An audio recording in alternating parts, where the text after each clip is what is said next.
ఈరోజు ప్రధానమైన పాఠ్యాంశం టైగా మండలం లేదా దీన్ని మరొక పేరుతో కూడా పిలవడం జరుగుతుంది. ఉప ఆర్కిటిక్ ప్రాంతాలుగా మనకు మరొక పేరు. ఇది మనకు అతి ప్రధానమైన ప్రకృతి సిద్ధ మండలాల్లోని 13 మండలాల్లో ఇది మనకు పాఠ్యాంశంలో ఇవ్వబడిన 7వ మండలంగా మనం ఈ టైగా మండలాన్ని చూడడం జరుగుతుంది. ఇక ఈ టైగా మండలం మనకు సహజంగా ఉత్తర దక్షిణ ధృవాలకు అతి దగ్గరగా మనకు ఉత్తరార్ధగోళంలో 55 డిగ్రీల నుంచి మన 70 డిగ్రీల ఉత్తర అక్షాంశాల మధ్య ఈ మండలం విస్తరించి ఉంది. ఈ మండలం జనరల్గా చిత్తడి నేలల ప్రాంతం అని కూడా జనరల్గా పిలుస్తారు. చిత్తడి నేలలు అంటే సహజంగా మార్సీ సాయిల్. ఈ మండలంలో ఎక్కువ నీటి నిల్వ ఉండి మనకు వివిధ రకాలైనటువంటి మట్టితో అంటే సాయిల్తో వివిధ రకాల కెమికల్ రసాయనిక సమ్మేళనం జరిగి చిత్తడి నేలలు సాధారణంగా ఏర్పడుతూ ఉంటాయి. మనకు ఈ మండలము ఈ మండలము ఏ రాష్ట్రాల్లో విస్తరించిందన్న విషయాన్ని తీసుకుంటే ఇది ఎక్కువ భాగం ఉత్తర అమెరికా ఖండంలోని అలస్కా ఉత్తర భాగం. అయితే అలస్కా ఉత్తర భాగం, కెనడా ఉత్తర భాగంలో మనకు ఈ టైగా మండలం విస్తరించి ఉంది. అలస్కా మనకు ఉత్తర అమెరికా దేశం, మనకు యుఎస్ఏ అమెరికా రాష్ట్రాల్లో అతి ప్రధానమైన మరొక రాష్ట్రంగా అలస్కా ప్రాంతం. ఈ అలస్కా ప్రాంతంలో ఉత్తర భాగాన్ని మాత్రం ఈ టైగా మండలంలోని భాగంగా ఉంది. ఇక కెనడా కంట్రీలో కూడా ఉత్తర భాగము ఈ మండలంలోకే వస్తూ ఉంటుంది. ఇక సహజంగా తీసుకుంటే రెండవ ఖండం యురేషియా ఖండం. ఈ యురేషియా ఖండం అనగా మనకు ఉత్తరాసియా ఖండం మరియు ఉత్తర యూరోపియన్ ఖండం, ఈ రెండు ఖండాల యొక్క సమ్మేళనమే యురేషియా ఖండం. జనరల్గా ఈ యురేషియా ఖండంలో స్కాండినేవియా దేశాలైనటువంటి నార్వే, స్వీడన్, మరి అదేవిధంగా నార్వే, స్వీడన్ నుండి ఫిన్లాండ్, రష్యా మీదుగా పసిఫిక్ మహాసముద్రం వరకు, అంటే పశ్చిమ నుంచి తూర్పు వైపుకు మనకు ఉత్తర ధ్రువం వైపుకు మనకు సహజంగా ఇది ఒక బెల్ట్ లాగా విస్తరించబడినటువంటి ఈ మండలము. ఇక జనరల్గా ఇక్కడ శీతోష్ణ స్థితి విషయంలో తీసుకుంటే ప్రపంచంలో అత్యధిక శీతోష్ణ స్థితి తారతమ్యం గల ప్రాంతంగా ఈ మండలంలో ఉంది. ఇక మనకు శీతోష్ణ స్థితుల వ్యత్యాసం, మనకు తారతమ్యంలో వ్యత్యాసము ఎక్కువగా ఈ మండలంలోనే తరచుగా కనబడుతుంటుంది. ఇది అత్యధిక శీతోష్ణ స్థితి వ్యత్యాసము సైబీరియా మండలంలోని సైబీరియా ప్రాంతంలో వెర్కోయనస్క్ మండల ప్రాంతంలో మనకు ఈ ఉష్ణోగ్రత వ్యత్యాసం అనేది సహజంగా కనబడుతూ ఉంటుంది. ఈ సైబీరియా ఉత్తర రష్యా ప్రాంతంలో ఉన్నటువంటి అతి ప్రధానమైనటువంటి ప్రాంతము. ఈ వెర్కోయనస్క్లో మనకు అత్యధికంగా ప్రపంచంలోనే అత్యధిక ఉష్ణోగ్రత వ్యత్యాసాలు కలిగి ఉన్న ప్రాంతము. ఇక్కడ ఆ వ్యత్యాసం అంటే అధిక ఉష్ణోగ్రత, అత్యల్ప ఉష్ణోగ్రత రెండింటి మధ్య ఒక తారతమ్యమే మనకు ఉష్ణోగ్రత వ్యత్యాసం అంటారు. ఇక్కడ ఉన్నటువంటి ఉష్ణోగ్రత వ్యత్యాసము 65 డిగ్రీల సెంటీగ్రేడ్ వ్యత్యాసం, అంటే 65 డిగ్రీల వ్యత్యాసం అనేది ఇక్కడ సహజంగా మనకు ఉంటుంది. ఇక అంటార్క్టికా ఖండంలో జెనోస్థాన్ మినహా అత్యల్ప ఉష్ణోగ్రత గల ప్రాంతము సైబీరియా, వెర్కోయనస్క్. ప్రపంచంలో అంటార్క్టికా ఖండంలో అత్యల్ప ఉష్ణోగ్రత నమోదవుతుంది. దీన్ని మినహా మనకు ప్రపంచంలో మనకు అత్యధిక ఉష్ణోగ్రత సైబీరియాలోని వెర్కోయనస్క్ అనే ప్రాంతంలో -68 డిగ్రీల సెంటీగ్రేడ్ వరకు ఇక్కడ నమోదవుతూ ఉంటుంది. ఇది నమోదైన సంవత్సరం అంటే వెర్కోయనస్క్లో అతి తక్కువగా -68 డిగ్రీల సెంటీగ్రేడు మనకు సహజంగా మనకు 1892 ఫిబ్రవరి 5, 6, 7 తేదీల్లో మనకి -68 డిగ్రీల ఉష్ణోగ్రత నమోదైంది. ఇక 210 రోజుల పాటు ఘనీభవించి ఉండే నది లీనా నది. ఇది రష్యాలో యాకుట్స్ అనే పట్టణం వద్ద ఇది ఉంది. అంటే మనకు రష్యాలో ఉన్న యాకుట్స్ వద్ద లీనా నది అనే ఒక నది ఉంది. ఇది దాదాపుగా సంవత్సరంలో 210 రోజులు పూర్తిగా మనకు మంచుతోనే కప్పబడి ఘనీభవించి ఉంటుంది. ప్రపంచంలో అత్యంత లోతైన మంచినీటి సరస్సు బైకాల్ సరస్సు. ఇది రష్యాలోని సైబీరియా ప్రాంతంలో ఉన్నటువంటి ఈ సరస్సు ప్రపంచంలోనే అత్యంత లోతైనది. ఈ సరస్సు నుంచి మనకు సైబీరియన్ కొంగలు మనకు ఆంధ్రప్రదేశ్లోని మన కొల్లేరు సరస్సుకు ప్రతి సంవత్సరము డిసెంబర్ జనవరి నెలలో వలస వచ్చి అవి ఆ 2 నెలలు మనకు కొల్లేరు సరస్సులోకి ఉండి మనకు నుంచి 2 నెలల తర్వాత మళ్ళీ ఈ బైకాల్ సరస్సుకు వలస వెళ్తూ ఉంటాయి. అంటే ప్రపంచంలో అత్యంత లోతైన ఈ సరస్సు నుండి మనకు ఈ సైబీరియన్ బర్డ్ అంటే బైకాల్ సరస్సు అనేది సైబీరియా ప్రాంతంలో ఉండడం వల్ల ఇక్కడ ఉన్నటువంటి కొంగలని సైబీరియన్ కొంగలు అనే పేరుతోని బర్డ్స్ అనే పేరుతోని సహజంగా పిలుస్తూ ఉంటారు. ఇక టైగా మండలంలో మనకు సాధారణంగా వర్షపాతం అతి తక్కువగా ఉంటుంది. 25 డిగ్రీల నుంచి 50 సెంటీమీటర్ల వర్షపాతం మాత్రమే ఇక్కడ నమోదవుతుంది.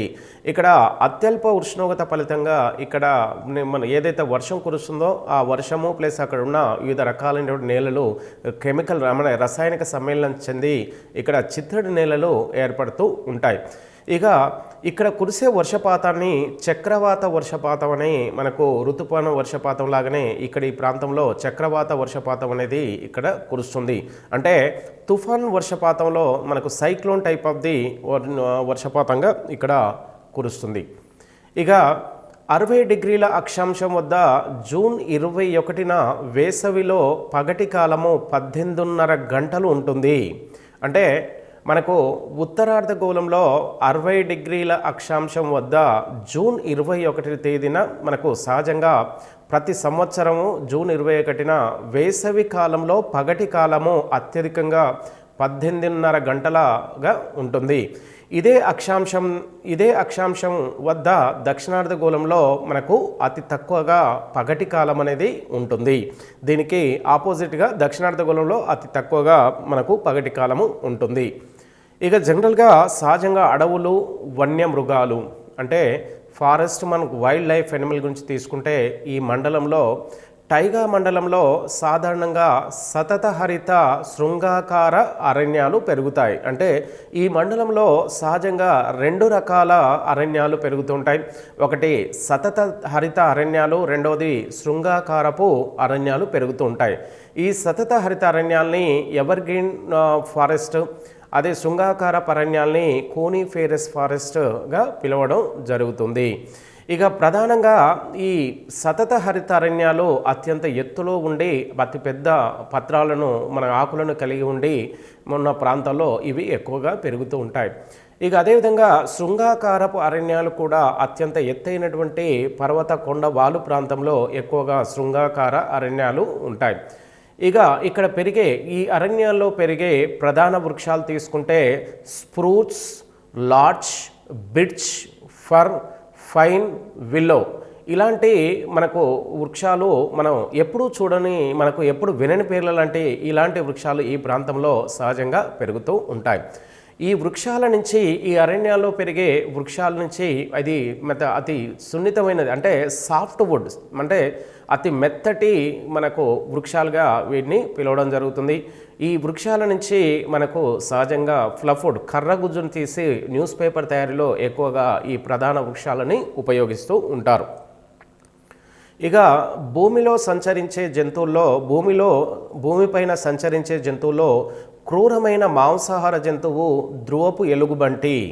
అంటే భూమి మీద అతి క్రూరమైన జంతువులలో మనకు భూమి ఉపరితలంపై సంచరించే అత్యంత క్రూరమైనటువంటి మాంసాహార జంతువు ధ్రువపు ఎలుగుబంటి. ఈ ప్రాంతంలోనే అంటే ఈ టైగా మండలంలో సహజంగా ఇలాంటి ధ్రువపు ఎలుగుబంట్లు ఎక్కువగా ఉండి ఆ ప్రాంతంలో ఉన్నటువంటి ఇతర జంతువుల్ని మనకు ఆహారంగా తీసుకుంటూ ఇక్కడ ఇవి అత్యధికంగా డామినేట్ చేస్తూ ఉంటాయి.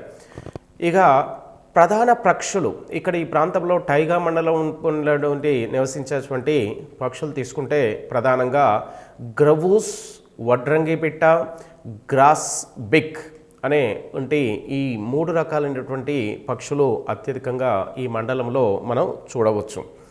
ఇక ఆర్థిక ప్రగతి ఈ ప్రాంతంలో ఎకనామికల్ డెవలప్మెంట్ విషయంలో తీసుకుంటే ఇక్కడ ప్రధాన వాణిజ్య పంటని మనకు ఫర్ వృక్షము మనకు ప్రధాన వాణిజ్య పంట. ఫర్ అనే వృక్షము అత్యధికంగా మనకు కోనిఫెరస్ ఫారెస్ట్ అంటే శృంగాకార అరణ్యాల్లో అత్యంత ఎక్కువగా పెరిగి అత్యంత వాణిజ్యపరంగా లాభాన్ని సమకూరుస్తున్నటువంటి వృక్షం. ఈ వృక్షము మనకు సహజంగా అత్యధికంగా రష్యా దేశంలో అత్యధికంగా ఇది ప్రధాన వాణిజ్య పంటగా పండిస్తూ ఉంటారు. ఇక రష్యాలో మనకు ఈ ఫర్ వృక్షాన్ని 726 మిలియన్ హెక్టార్ల విస్తీర్ణంలో సహజంగా ప్రతి సంవత్సరం మనకు ఇక్కడ ఫర్ని వ్యాపార ధోరణిలో ఇక్కడ ఎక్కువగా మనకు పెంచుతూ ఉన్నారు.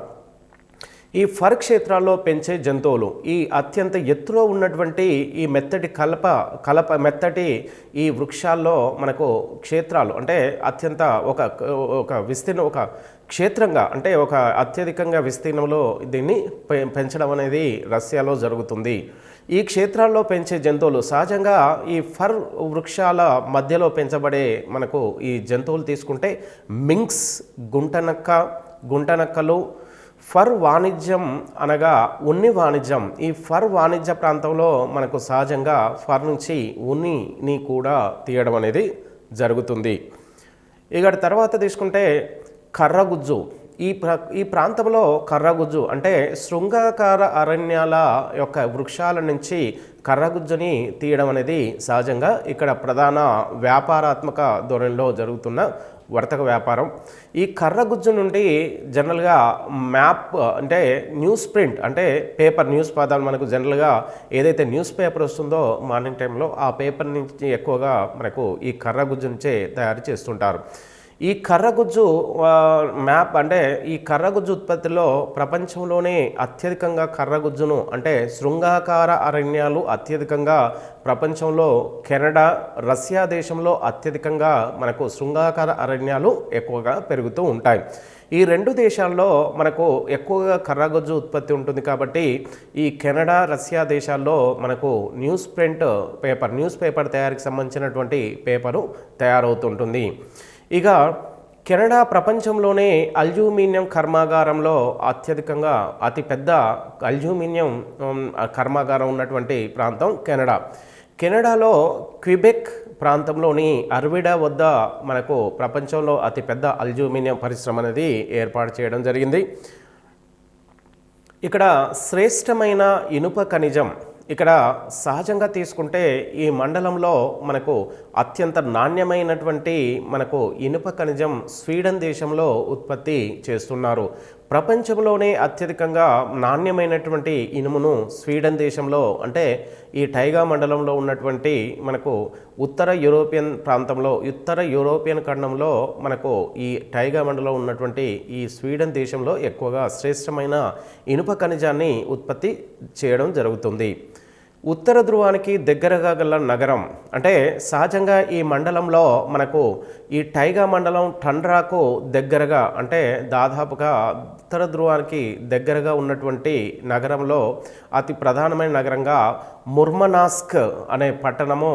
ఇది రష్యాలో మనకు ఉత్తర రష్యా అంటే దాదాపుగా రష్యాకు ఉత్తర సరిహద్దులో మనకు ఆర్కిటిక్ మహాసముద్రానికి దగ్గరగా ఉంటుంది.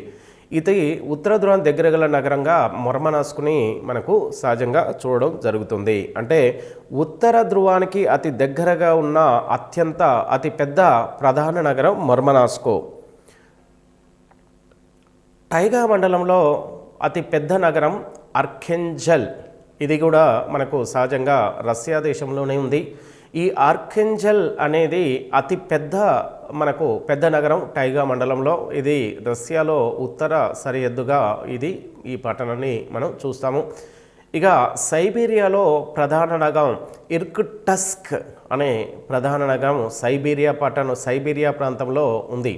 అంటే సైబీరియా అనేది రష్యాలో ఉత్తర రష్యా ప్రాంతంలో ఉన్న అతి ప్రధానమైనటువంటి ప్రాంతం సైబీరియా. ఇక్కడ ఈ సైబీరియా ప్రాంతంలో మనకు ఇర్కుటస్క్ అనే ఒక ప్రధానమైనటువంటి పట్టణం ఇది సైబీరియాలో ఉంది రష్యా దేశంలో.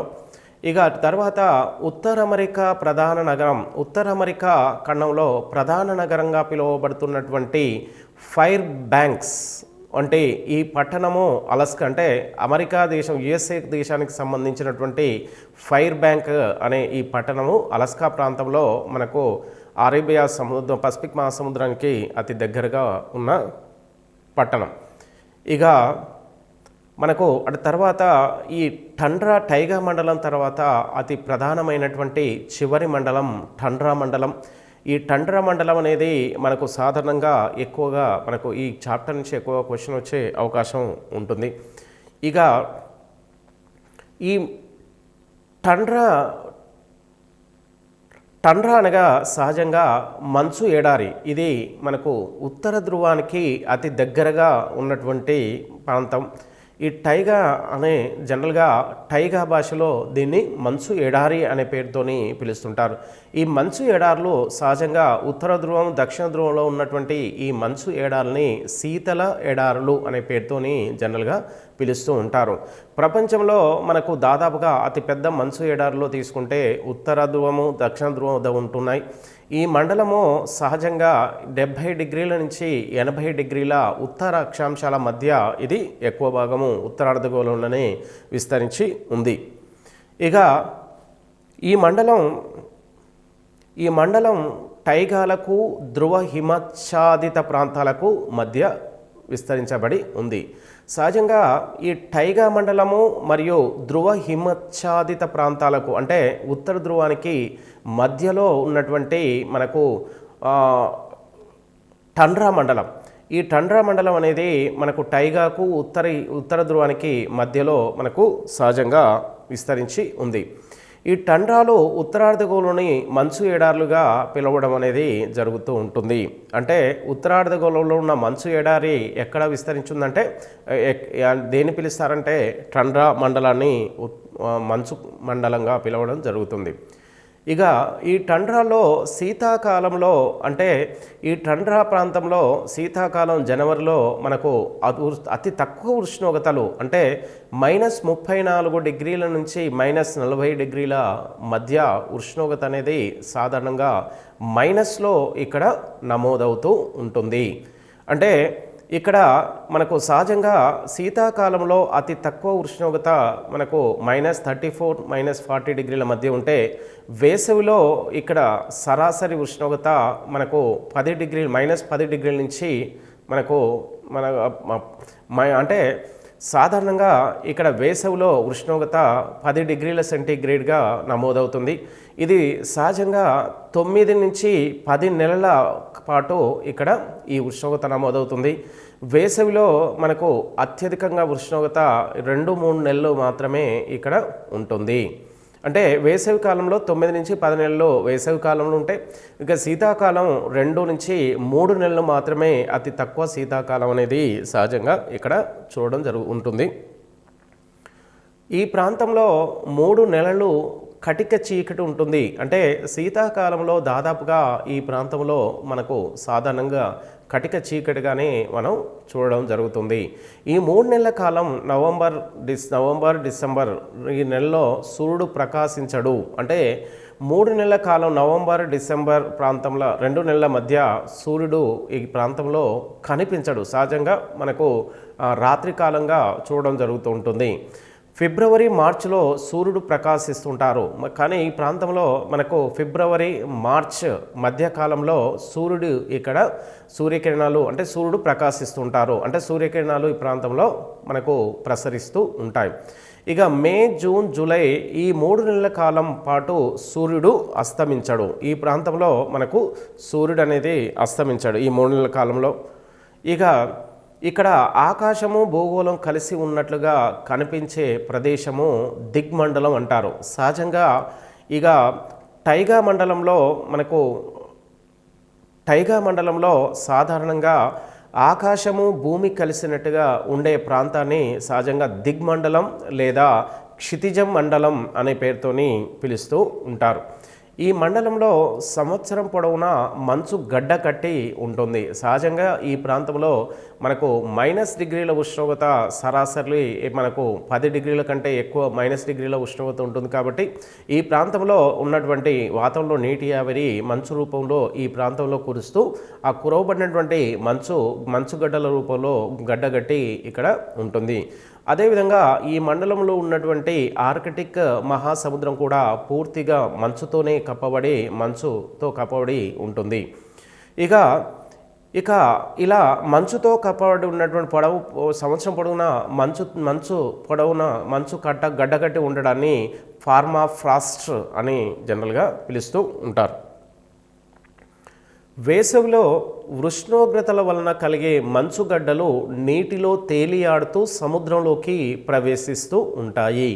అయితే శీతాకాలంలో పూర్తిగా మంచుతోనే కప్పబడ్డట్టుగా ఉండే ఈ ప్రాంతము కొంత వేసవి కాలంలో మనకు కొంత వేడికి మనకు అక్కడ ఉపరితలంలో ఉన్నటువంటి మంచు కొంత కరిగి కొన్ని మంచు ఖండాలు అంటే కొన్ని కిలోమీటర్ల పొడవు ఉన్నటువంటి మంచు ఖండాలు మనకు కింది భాగంలోకి అంటే పల్ల ప్రాంతంలోకి మంచుగడ్డలు నీటిలో తేలియాడుతూ కింది ప్రాంతం పల్ల ప్రాంతంలోకి మనకు అవి ప్రవహించడం అనేది సహజంగా జరుగుతుంది. ఇలా గడ్డలు నీటిలో తేలియాడుతూ సముద్రంలోకి ప్రవేశిస్తూ ఉన్నటువంటి ఈ మంచు గడ్డలని ఐస్బర్గ్ అనే పేరుతోని సహజంగా పిలుస్తూ ఉంటారు. సూర్యుని కిరణాల వలన నక్షత్ర కాంతుల వలన పరావర్తనం చెందే ఎర్రని పచ్చని కాంతి తెరలను అరోరా బొరియాలసిస్ అనే పేరుతోని పిలుస్తుంటారు. అంటే సహజంగా ఇక్కడ నక్షత్రాల కాంతులు అంటే ఆకాశంలోని నక్షత్రాల కాంతులు ఈ ప్రాంతంలో మంచుతో కప్పబడి ఉన్నటువంటి ఉపరితలంపై నక్షత్ర కాంతులు మనకు ప్రసరించడం వలన ఆ కాంతులు మంచుపై పడి అవి పరావర్తనం చెంది ఆకాశంలోకి ఈ వెలుతురు ప్రవేశించి ఎర్రని పచ్చని కాంతి తెరలను మనకు ఇక్కడ ఏర్పడడం జరుగుతూ ఉంటుంది. ఇలా ఈ కాంతులను ఉత్తరార్ధగోళంలో ఉత్తర ధ్రువం వద్ద అరోరా బొరియాలసిస్ అనే పేరుతోని పిలుస్తూ ఉంటారు. అదేవిధంగా దక్షిణార్ధగోళంలో కూడా ఈ కాంతులని ఉత్తరార్ధగోళంలో అరోరా బొరియాలసిస్, దక్షిణార్ధగోళంలో అరోరా ఆస్ట్రాలసిస్ అనే పేరుతోని సహజంగా పిలుస్తూ ఉంటారు. ఇక టండ్రాలో పెరిగే సహజ వృక్షజాలం ఇక్కడ పెరిగే అరణ్యాలు తీసుకుంటే మనకు టండ్రా పొదలు అంటే మనకు బుష్ పొదలు అంటారు. బుష్లు, టండ్రా గడ్డి భూములు, టండ్రా ఎడారి వృక్షజాలం అంటే ఇక్కడ వృక్షాలని అరణ్యాలని సాధారణంగా 3 భాగాలుగా విభజించారు. టండ్రా పొదలు, టండ్రా గడ్డి భూములు, టండ్రా ఎడారి వృక్షజాలంగా ఇక్కడ పిలవడం జరుగుతుంది. సహజంగా టండ్రా పొదలంటే అక్కడక్కడ ఎత్తు తక్కువ ఉండి చిన్న చిన్న పొదల్లాగా బుష్ పొదల్లాగా మనకు ఇక్కడ అవి కనబడుతుంటాయి. ఈ టండ్రా పొదలు మనకు జనరల్గా వాటి ఎగ్జాంపుల్ తీసుకుంటే ఆల్డర్, విల్లో, చిరు పొదల్ ఇవి సహజంగా టండ్రా పొదల పేరుతోని వీటిని పిలుస్తుంటారు. టండ్రా గడ్డి భూములు ఈ ప్రాంతంలో పెరిగే గడ్డి భూమిని మోజెస్, లైచెన్లు, స్లెడ్జ్లు, పూల మొక్కల వంటి వివిధ రకాల పూల మొక్కలు ఈ ప్రాంతంలో బాగా పెరుగుతూ ఉంటాయి. ఇక ఈ ప్రాంతంలో ఉన్న మరొక రకమైనటువంటి వృక్షజాలం తీసుకుంటే మనకు పాపీలు, లిల్లీలు, వయోటెట్స్, బటర్ కప్స్. యురేషియాలోని టండ్రా వాసుల్ని సహజంగా లాపులు అనే పేరుతోని పిలుస్తుంటారు. అంటే యురేషియా ఖండం అంటే ఇటు ఆసియా ఉత్తర భాగాన్ని మనకు యూరప్ ఉత్తర భాగంలోని ఈ ప్రాంతాల్లో ఈ టండ్రా మండలాన్ని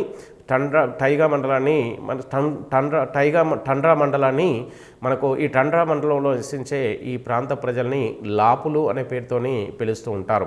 ఇక అదేవిధంగా మనకు ఉత్తర అమెరికా ఖండంలో ఉన్నటువంటి ఈ అలస్కా ప్రాంతం అనుకోండి, మరియు అటు తర్వాత ఉత్తర కెనడాలోని కొంత భాగం, ఇటు ప్రాంతాలు తీసుకుంటే ఆసియా మనకు యూరప్ ప్రాంతంలో ఉన్నటువంటి ప్రాంతాలని లాపులంటే ఉత్తర అమెరికా అంటే కెనడాకు ఉత్తర సరిహద్దు మరియు అలస్కాకు ఉత్తర సరిహద్దులో ఉన్నటువంటి ప్రాంతంలో నివసించే ప్రజల్ని ఎస్కిమోలు అనే పేరుతోని సహజంగా వీళ్ళని పిలుస్తూ ఉంటారు.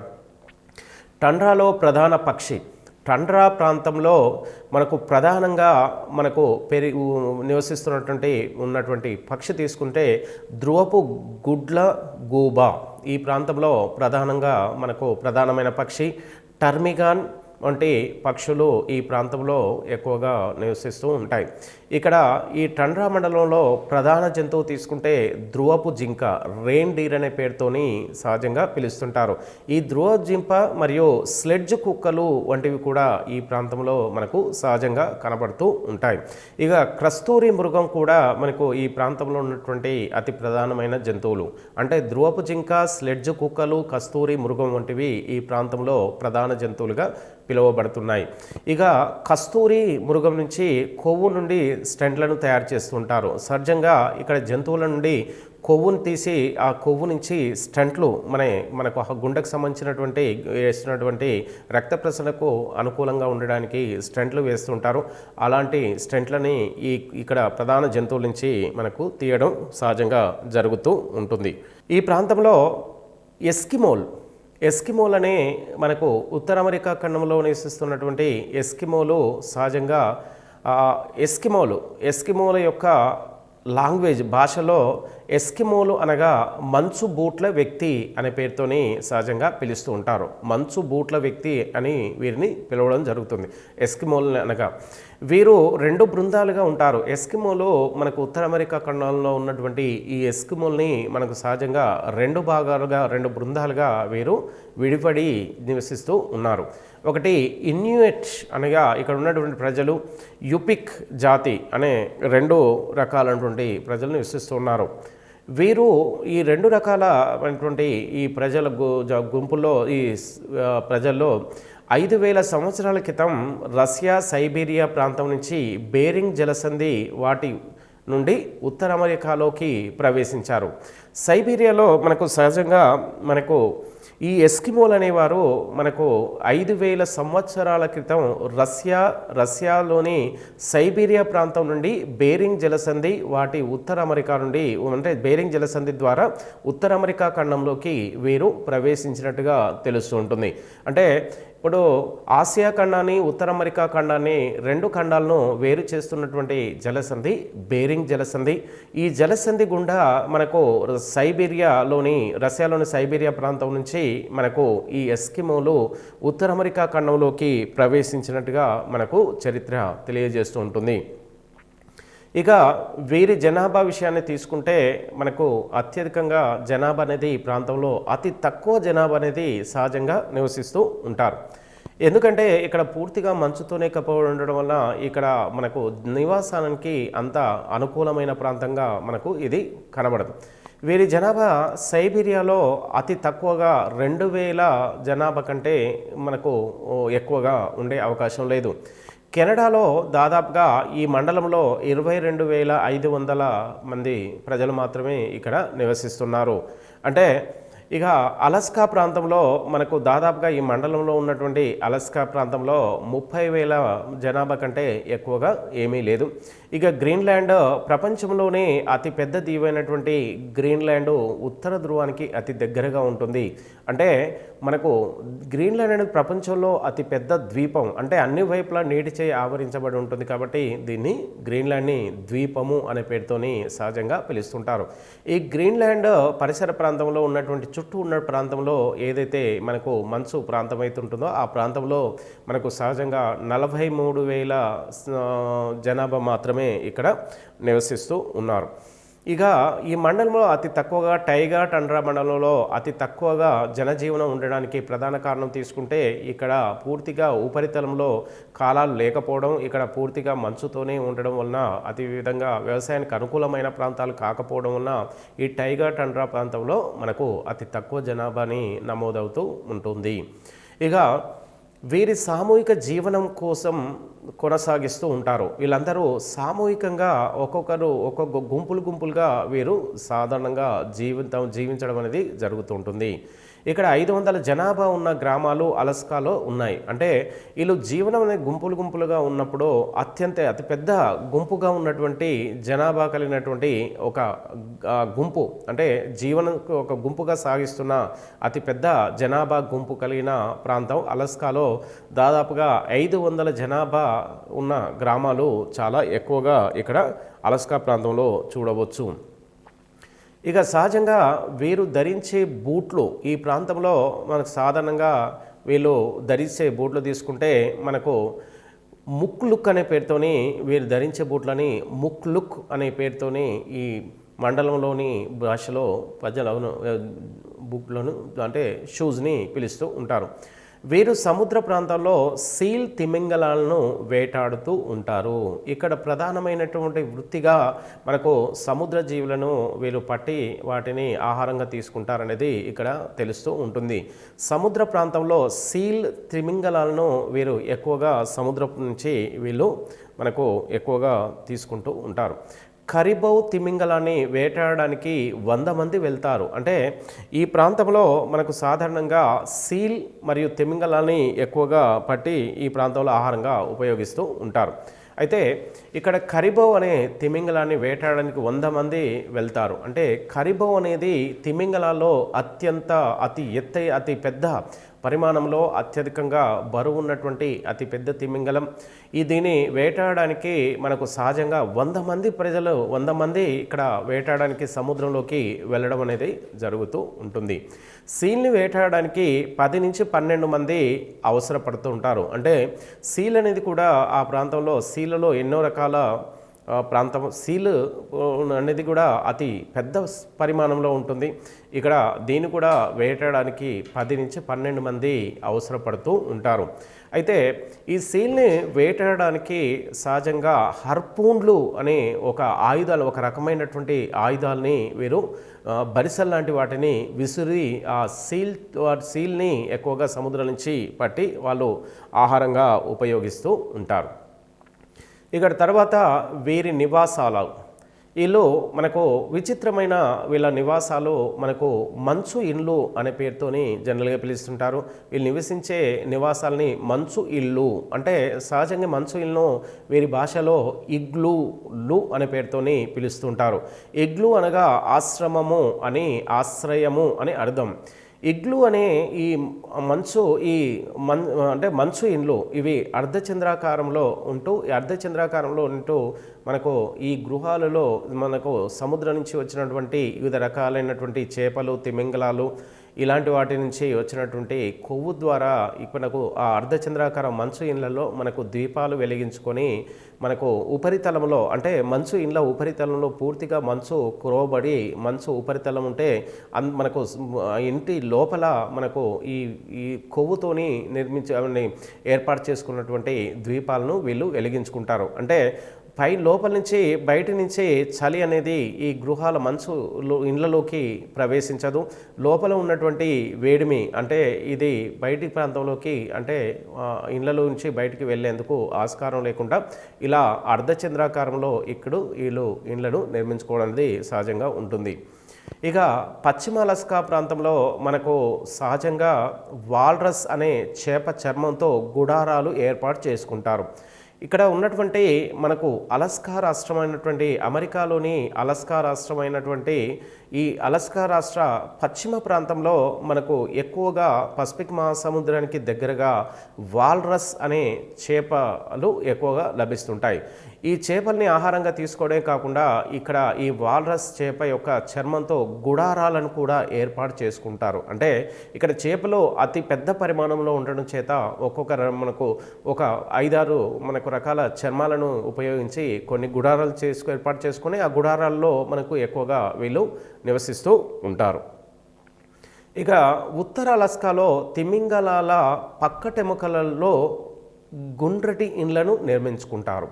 ఇక తిమింగలాలు అనేవి సహజంగా అతి పెద్ద పరిమాణంలో ఉండి అది ఎక్కువగా బరువు ఉంటుంది. కాబట్టి ఈ తిమింగలాల యొక్క పక్కటెముకలను ఉపయోగించి ఒక కట్టెలాగా అంటే వెదురు కట్టెలాగా ఈ తిమింగలాల పక్కటెముకలను తీసి ఇలా బెండ్ చేసి గుండ్రటి ఈ అర్ధచంద్రాకారపులో ఇండ్లను నిర్మించుకోవడం జరుగుతుంటుంది. జనరల్గా ఇక్కడ సముద్ర జీవుల యొక్క అవశేషాల నుంచి మనకు పక్కటెముకల నుంచి వీటిని నిర్మించుకోవడం అనేది సహజంగా జరుగుతుంటుంది. ఇక గ్రీన్లాండ్ ప్రాంతంలో రాతి పలకలతో స్థావరాలు ఏర్పాటు చేసుకుంటారు. సహజంగా గ్రీన్లాండ్ దీవిలో మనకు ప్రధానంగా రాతి పలకలతో స్థావరాలను ఏర్పాటు చేసుకుంటారు. అంటే రాతి పలకలను ఉపయోగించి మనకు గోడలుగా అదేవిధంగా పైకప్పులుగా కూడా ఈ ప్రాంతాల్లో ఏర్పాటు చేసుకొని మనకు సహజంగా ఇక మనకు బయట నుంచి వచ్చే అతి చల్లని ఉష్ణగాలు మనకు -డిగ్రీలో ఉండే ఉష్ణోగ్రత నుంచి ఉండే చల్లటి మనకు మంచు -డిగ్రీ నుంచి మనకు భూమి అంటే ఈ నివాసాలలోకి మనకు చలి ప్రవేశించకుండా లోపల నివసించడానికి మనకు రాతి పలకల్ని కూడా సహజంగా ఇక్కడ వాడుతూ ఉంటారు. ఇక ఎస్కిమోలో ఎక్కువగా కరిబో అనే జంతువుల పిల్ల చర్మాన్ని ఇష్టపడుతూ ఉంటారు. ఇక్కడ ఉన్నటువంటి ఎస్కిమోలు అంటే ఉత్తర అమెరికా ఖండంలోని మనకు ఉత్తర ధ్రువానికి దగ్గరగా ఉన్నటువంటి మనకు ఉత్తర అమెరికా ఖండంలో నివసించేటువంటి ఎస్కిమోలు మనకు సాధారణంగా వీరు కరిబో అనే జంతువు పిల్ల చర్మాన్ని ఇష్టపడుతూ ఉంటారనేది ఇక్కడ తెలుస్తుంటుంది. ఇక ఇది ఎందుకు అంతగా ఇష్టపడతారనే విషయం తీసుకుంటే ఈ చర్మము మెత్తగా ఉన్నిలాగా ఉండి అత్యంత మనకు వెచ్చగా ఉండడానికి ఈ చర్మాన్ని వాడుతూ ఉంటారు. ఎక్కువగా వెచ్చగా ఉంటుంది కాబట్టి దీన్ని ఎక్కువగా వాడుతూ ఉంటారు.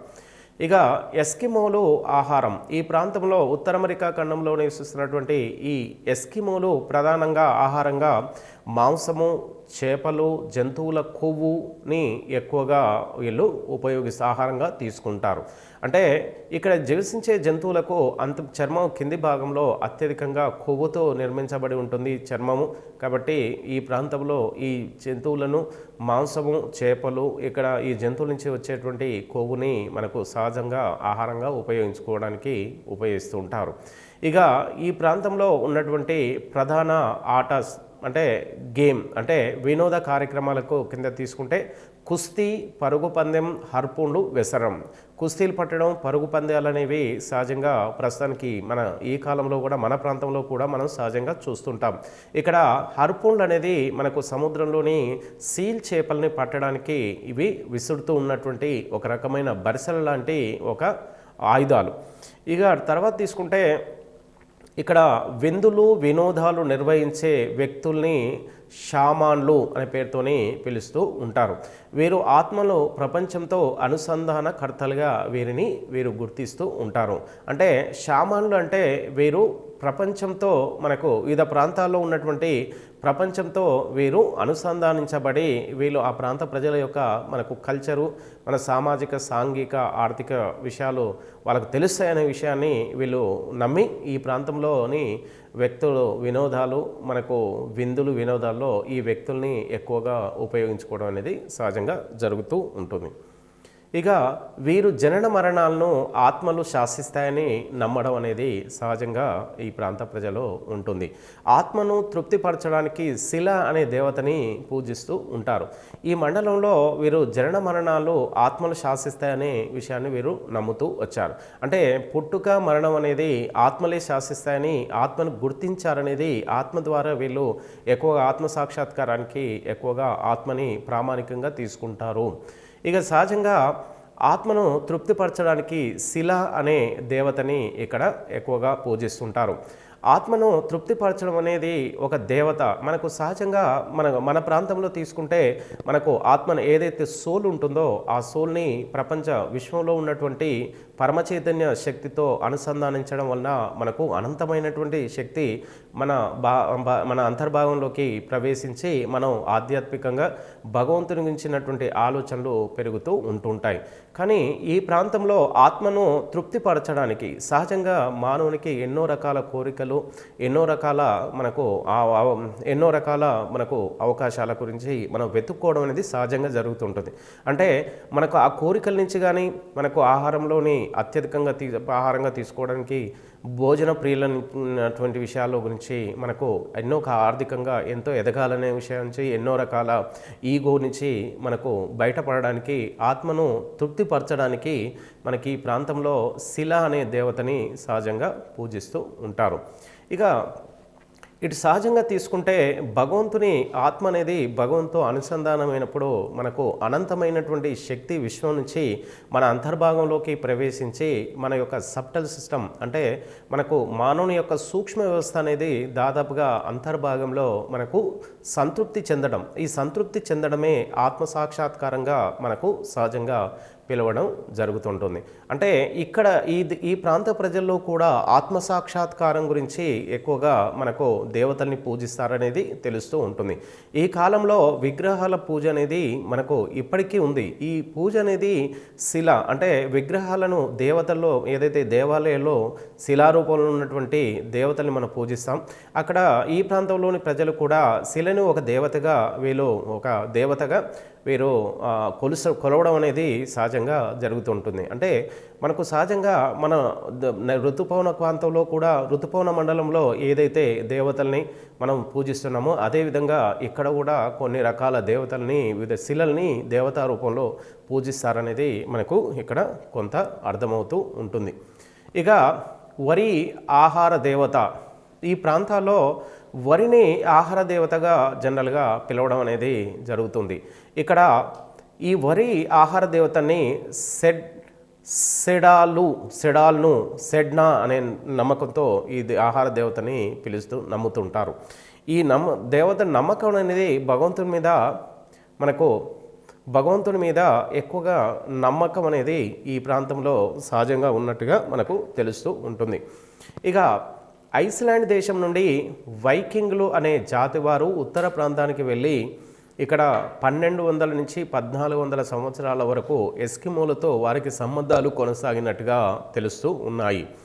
ఇక్కడ ఐస్లాండ్ దేశం నుండి మనకు సహజంగా ఐస్లాండ్ దేశము ఇది గ్రీన్లాండ్ ద్వీపానికి అతి దగ్గరగా ఉన్నటువంటి ప్రాంతం. ఈ ఐస్లాండ్లోని భాగమే గ్రీన్లాండ్ దీవి ఐస్లాండ్ దేశంలోని భాగంగానే చూడడం జరుగుతుంటుంది. ఈ ఐస్లాండ్ దేశం నుండి వైకింగ్లు అనే జాతి వారు, అంటే ఒక జాతి, అంటే ఒక గ్రూప్ ఆఫ్ ది ప్రజల్ని వీళ్ళు వైకింగ్లు అనే జాతితో అనే పేరుతో పిలుస్తూ ఉంటారు. ఈ వైకింగ్లు జాతి వారు ఉత్తర ప్రాంతానికి వెళ్ళి, అంటే ఎస్కిమోలైనటువంటి ఉత్తర అమెరికా ఖండంలోకి ప్రవేశించి 1200 నుంచి 1400 సంవత్సరాల మధ్యకాలంలో మనకు సహజంగా ఎస్కిమోలతో మమేకమై వాళ్ళతో కలిసి వీరు నివసించినట్టుగా మనకు తెలుస్తుంది. వీళ్ళు ఎస్కిమోలతో కలిసి ఎన్ని అంశాలను సాంఘిక సామాజిక విషయాల్లో వారితో కలిసిపోయి వాళ్ళు కొంతకాలం వారితో నివసించినట్లుగా తెలుస్తూ ఉంటుంది. ఇక 1776-78 మధ్య బ్రిటిష్ దేశానికి చెందిన మార్టిన్ ఫ్రాస్ బీసర్ అనే అన్వేషకుడు ఉత్తర ప్రాంతాలకు వెళ్ళడంతో మనకు బ్రఫిన్ దీవుల అన్వేషణ మరింత పెరిగిందనేది ఇతను సూచిస్తున్నాడు. అంటే ఈ సంవత్సరాల మధ్యన 1576-78 మధ్యన బ్రిటిష్ దేశానికి చెందినటువంటి అతను ఒక అన్వేషకుడు. ఈ అన్వేషకుడైనటువంటి ఇతను ఉత్తర ప్రాంతాల్లోకి వెళ్ళడంతో, అంటే ఉత్తర ప్రాంతంలోకి అంటే ఉత్తర అమెరికా ఖండ ప్రాంతంలోకి మనకి ఈ మండలంలోకి ప్రవేశించి అక్కడ ఉన్నటువంటి బఫిన్ దీవుల అని కనుక్కొని ఆ ప్రాంతాన్ని బఫిన్ దీవుల అనే ప్రాంతాన్ని కనుగొని వాటికి బఫిన్ దీవులు అనే పేరుతో వాటిని పిలవడం తో అక్కడ ఆ దీవుల యొక్క అన్వేషణ అనేది వీళ్ళు గుర్తించినట్టుగా తెలుస్తుంది. ఇక 1728లో రష్యా వాసులు ఉత్తర ప్రాంతాలకు, అంటే సైబీరియా అలస్కా వెళ్ళి ఎస్కిమోలతో సంబంధాలు ఏర్పరచుకున్నారు. అంటే ఏదైతే లోపల ఉన్నారో మనకు రష్యాలో ఉన్నటువంటి రష్యా ఉత్తర ప్రాంతం అంటే సైబీరియా ప్రాంతంలోని ప్రాంత ప్రజలైనటువంటి వారు సైబీరియా, అంటే వారిని జనరల్గా సైబీరియా అలస్కాలోకి వెళ్ళి సైబీరియా అంటే రష్యాలోని సైబీరియా ప్రాంతం నుంచి ఇటు పశ్చిమ ప్రాంతంలోని అలస్కా కెనడా ప్రాంతంలోకి వెళ్ళి ఆ కెనడా అలస్కా ప్రాంతంలోని ఎస్కిమోలతో సంబంధాలు ఏర్పరచుకున్నట్టుగా 1728లో వాళ్ళు మనకు ఈ సైబీరియా ప్రాంత ప్రజలు అలస్కా ప్రాంతంలోకి ప్రవేశించి మనకు ఎస్కిమోలతో సంబంధాలు ఏర్పరచుకున్నట్టుగా తెలుస్తూ ఉంటుంది. ఇక డెనిస్ నార్వేయన్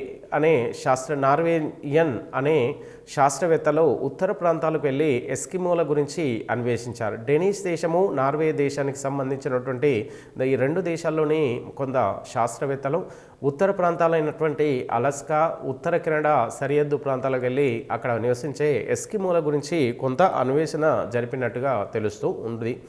ఇక ఉత్తర భాగం నుండి వాయువ్య చైనాకి మార్గాన్ని అన్వేషించినట్టుగా కూడా తెలుస్తూ ఉంటుంది.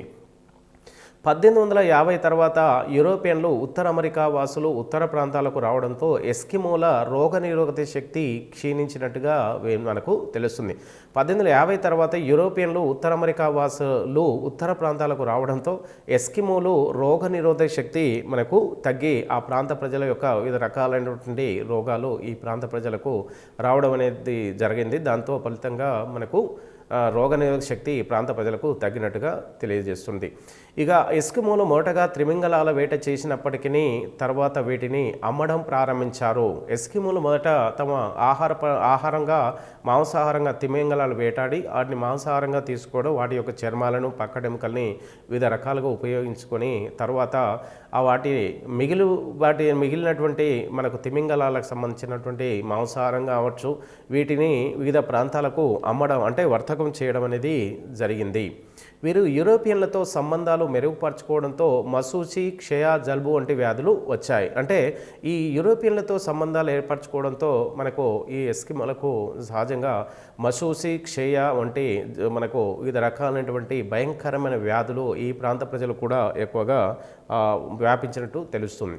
ఎస్కిమోలు ఇతర ప్రాంతాల వారితో ఏర్పరచుకున్న సంబంధాన్ని వృద్ధి పతనము అంటారు. అంటే ఎస్కిమోలు ఇతర ప్రాంతాలు ఏదైతే రష్యా ప్రాంతంలో, సైబీరియా ప్రాంతంలోని మరియు స్వీడన్, డెన్మార్క్ మనకు నుండి ప్రాంత ప్రజలతో వారు ఏర్పరచుకున్న సంబంధాల ఫలితంగా ఈ ప్రాంత ప్రజల ఎస్కిమోల ప్రాంత ప్రజల యొక్క వృద్ధి పతనం అంటే ఎకనామికల్గా వీరు అత్యధికంగా ఎకనామికల్గా ఈ ప్రాంత ప్రజలు ఎన్నో రకాల ఇబ్బందులు పడి ఆర్థికంగా మనకు డౌన్ఫాల్ అయినట్టుగా తెలుస్తుంది. ఎస్కిమోలు వివిధ దశలు వారు 1859 నుంచి 1910 మధ్య తిమింగలాల వేటాయించారు.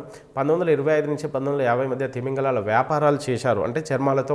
ఆ తర్వాత 1950 నుంచి సైనిక శిబిరాలను ఏర్పాటు చేసుకున్నారు. అంటే ఆర్థికంగా వీరు ఎకనామికల్గా ఎదగడం అనేది సహజంగా జరిగింది. 1960లో పట్టణాలు ఏర్పరచుకున్నారు. 1970లో చమురు నిల్వల అన్వేషణ అభివృద్ధి అనేది జరుగుతుంది. ఇక వీరు ఉపయోగించే పడవల్ని సహజంగా ఉమియాక్స్, ఖయాక్స్ అనే పేరుతోని సహజంగా పిలుస్తూ ఉంటారు. వీరు ఉపయోగించే బండ్లను స్లెడ్జ్ బండ్లు 10 నుంచి 14 కుక్కలు లాగుతుంటాయి. అంటే ఇక్కడ కుక్కల్ని ఎడ్ల బండ్లకు లాగా పశువులను ఉపయోగించినట్టుగా ఇక్కడ కుక్కల్ని ఉపయోగిస్తుంటారు. 3 నుంచి 7 కిలోమీటర్ల 2 గంటల వేగంతో 1 టన్ను బరువును లాగుతూ ఉంటాయి. అంటే ఇక్కడ 2 గంటల్లో 3 నుంచి 7 కిలోమీటర్ల వేగంతో ఇక్కడ ఈ స్లెడ్జ్ బండ్లను లాగడం అనేది కుక్కలు చేస్తూ ఉంటాయి. ఇక్కడ కంక్లూషన్ తీసుకుంటే చివరిగా మనకు టైగా, టండ్రా మండలాల్లో ప్రధానంగా 2 చాప్టర్లతో ఏదో ఒక క్వశ్చన్ ఈ 2 చాప్టర్ల నుంచి మనకు ప్రధానంగా వచ్చే అవకాశం అనేది ఉంది. మనకు జనరల్గా ఉత్తర ధ్రువాలకు అతి దగ్గరగా ఉత్తర ధ్రువానికి అతి దగ్గర ఉన్న టైగా, టండ్రా మండలాల్లో ఉన్నటువంటి పెరుగుతున్నటువంటి వృక్షాలు, వాటి యొక్క ఉపయోగాలు, ఈ ప్రాంతంలో నివసించే ప్రజల గురించి కొంత వివరంగా మనం చూసుకోవాల్సి ఉంటుంది. ఎక్కువగా ఇక్కడ నివసిస్తున్న ప్రజల వారి యొక్క ఆహారపు అలవాట్లు, వారు ఎలాంటి జంతువులను వాళ్ళు సహజంగా పెట్ జంతువులను ఉపయోగిస్తూ ఉంటారు, ఈ ప్రాంతం ప్రజల యొక్క ఆహార నియమాలు, ఇక్కడ పెరిగే అరణ్యాల్లోని వృక్షాలు ఎలాంటి ఉపయోగాలు ఉన్నాయనేది మనకు ఈ 2 మండలాల్లో ప్రధానంగా తీసుకోవడం జరిగింది.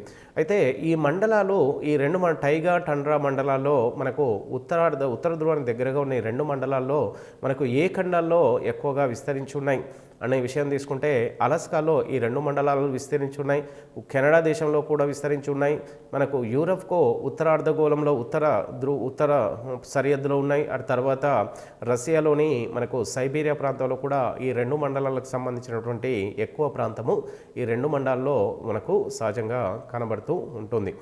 ఇక్కడ ఉత్తర దక్షిణ ధ్రువాల వద్ద కొన్ని రకాలైనటువంటి మనకు అంటే ఎర్రని, పచ్చని ఒకటి నక్షత్రాల నుంచి వస్తున్నటువంటి వెలుతురు లాంటి కొన్ని రకాల మనకు వెలుతురు పరావర్తనం చెంది కాంతి అనేది ఒక రకమైన కాంతి ఏర్పడుతుంది. ఎర్రని పచ్చని కాంతి ఏర్పడుతుంది. ఈ ఎర్రని పచ్చని కాంతి ఏర్పడడానికి అతి ప్రధాన కారణం తీసుకుంటే ఉపరితలంపై అతి తెల్లని మంచుపై ఈ కిరణాలు ప్రసరించడం వల్ల మనకు వివిధ రకాల కాంతి తెరలు అనేవి ఏర్పడుతుంటాయి. ఈ కాంతి తెరల్ని మనకు సహజంగా ఉత్తరార్ధంలో అరోరా బోరియాలిస్ అనే పేరుతోని సహజంగా పిలుస్తుంటారు. కాబట్టి ఇవి అతి ప్రధానంగా మనకు కొంత జాగ్రత్త చూసుకుంటే సరిపోతుంది. ఇక వేసవి కాలంలో ఇక్కడ కరిగే మంచుగడ్డలు నీటిలో తేలాడుతూ ఉంటాయి. అంటే ఈ 2 మండలంలో దాదాపుగా అక్కడక్కడ కొంత పెద్ద మంచుగడ్డలు నీటిలో తేలాడుతుంటాయి. వాటిని జనరల్గా ఐస్బర్గ్ అనే పేరుతో పిలుస్తూ ఉంటారు.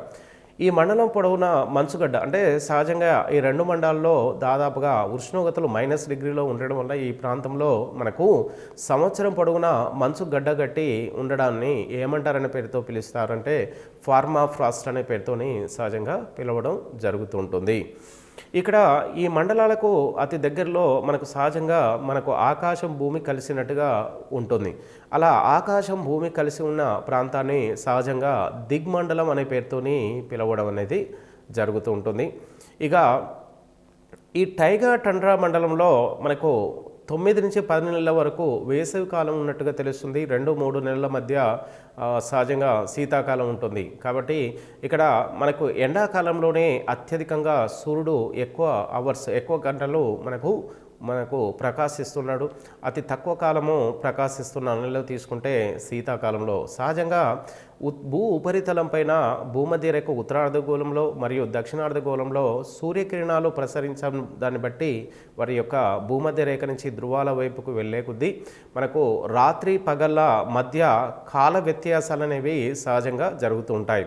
అంటే భూమధ్యరేఖ నుంచి ఉత్తర ధ్రువం దక్షిణ ధ్రువానికి వెళ్ళే కొద్దీ మనకు భూమధ్యరేఖ వద్ద సహజంగా 12 గంటలు రాత్రి ఉంటే మనకు పగలు 12 గంటలు ఉంటుంది. అంటే ధ్రువాల వైపుకు వెళ్ళే కొద్దీ మనకు 12 గంటలు రాత్రి పగలు సహజంగా పగలి కాలము రాత్రి కాలం అనే గంటలు అనేవి పెరుగుతూ ఉత్తర ధ్రువం వైపుకు వెళ్ళే కొద్దీ పగలు గంటలు రాత్రి గంటలు అనేవి పెరుగుతూ మనకు సహజంగా ఉత్తర దక్షిణ ధ్రువాల వద్ద సహజంగా 6 నెలలు పగలు ఉంటే 6 నెలలు చీకటిగా ఇక్కడ చూడడం అనేది జరుగుతుంటుంది. ఇక్కడ పెరిగే వృక్షాల్లో అతి ప్రధానంగా చూడడం జరుగుతుంది. టండ్రా మండలంలో ఎలాంటి వృక్షాలు పెరుగుతాయనేది మనం సహజంగా మనకు చూడడం జరుగుతుంది. టండ్రా మండలంలో ఎన్ని రకాలటువంటి పొదలు అంటే అరణ్యాలు పెరుగుతాయనేది కూడా కొంత జాగ్రత్త తీసుకొని చూస్తే బాగుంటుంది. అంటే టండ్రా పొదలు అనేవి కొన్ని ఉంటాయి. టండ్రా గడ్డి భూములు అనేవి ఉన్నాయి. ఈ టండ్రా గడ్డి భూములు, టండ్రా పొదలు, అదేవిధంగా ఎడారి వృక్షజాలం అంటే ఎడారి ప్రాంతంగా మనకు శీతల ఎడారులుగా పిలువబడుతున్న టండ్రా మండలంలో మనకు ఎత్తు తక్కువగా ఉండి మనకు ఎండాకాలంలో అంటే ఎక్కువ సూర్యకిరణాలు ప్రసరించే ఆ కాలంలో మాత్రమే ఈ ఎడారి వృక్షజాలం అనేది మనకు జనరల్గా కనబడుతూ ఉంటుంది. శీతాకాలంలో ఈ ఎడారి వృక్షజాలం అనేది దాదాపుగా మనకు మంచుతో కప్పబడి ఈ వృక్షాలు ఉండడం చేత మనకు ఎండాకాలంలోనే మనకు సహజంగా 4-5 సెంటీమీటర్ల ఎత్తు వరకు ఉన్నటువంటి ఈ ఎడారి వృక్షాలని పాపీలు, విల్లీలు, వయలెట్స్, వయోటెక్స్, బటర్ కప్స్ వంటి వృక్షాలు అంటే ఇవి చిన్న అంటే ఆకుల కంటే ఇక్కడ పూలే ఎక్కువగా పెద్దగా ఈ వృక్షాలకు ఉంటూ ఉంది. అయితే మనకు సహజంగా ఉత్తర అమెరికా ఖండంలోని ఈ టండ్రావాసులు ఏమని పిలుస్తారు, యురేషియా ఖండంలో ఉన్నటువంటి టండ్రావాసులు ఎలా పిలుస్తారనే ఆ పేర్లు అనేవి సహజంగా ఇప్పటి వరకు ఎక్కువగా రావడం జరిగింది. ఇక ఉత్తర అమెరికాలోని ఇక్కడ నివసించే ప్రజల్ని ఎస్కిమోలు అంటారు. యురేషియా ఖండంలో నివసించే ఈ ప్రజల్ని మనకు సహజంగా లాపులు అనే పేరుతోని పిలుస్తూ ఉంటారు. ఇక ఈ టండ్రా మండలంలో ఉన్నటువంటి మనకు అతి ప్రధానమైనటువంటి మృగపు అంటే మనకు అతి క్రూరమైన జంతువులుగా కూడా మనకు ఇక్కడ చాలా ఎక్కువగా క్రూరమైన జంతువులు ఉంటాయి. వీటిని ఆహారంగా మనకు ఈ జంతువుల్ని ఉపయోగిస్తూ ఉంటారు. ఇక్కడ తర్వాత తీసుకుంటే ఎక్కువగా సైబీరియా ప్రాంతం నుంచి ఈ అలస్కా ఉత్తర కెనడా ప్రాంతంలోకి ఈ సైబీరియా ప్రాంత ప్రజలు ఎక్కువగా సంచారం అనేది మనకు ఈ ప్రాంతం నుంచి ఈ ఉత్తర అమెరికా ఖండంలోకి ప్రవేశించి ఆ ప్రాంత ప్రజలతో మమేకమై ఆ ప్రాంత మనకు సామాజిక వంటి అన్ని అంశాల్లో వీరికి మనకు అందరితో కలిసి ఉండడం వల్ల ఎన్నో అంశాలను వీళ్ళు నేర్చుకొని ఆ ప్రాంతం నుంచి ఈ ప్రాంతం నుంచి ఆ ప్రాంతం వరకు ఎక్కువగా మనకు సంతులనం చెందినట్టుగా తెలుస్తూ ఉంటుంది.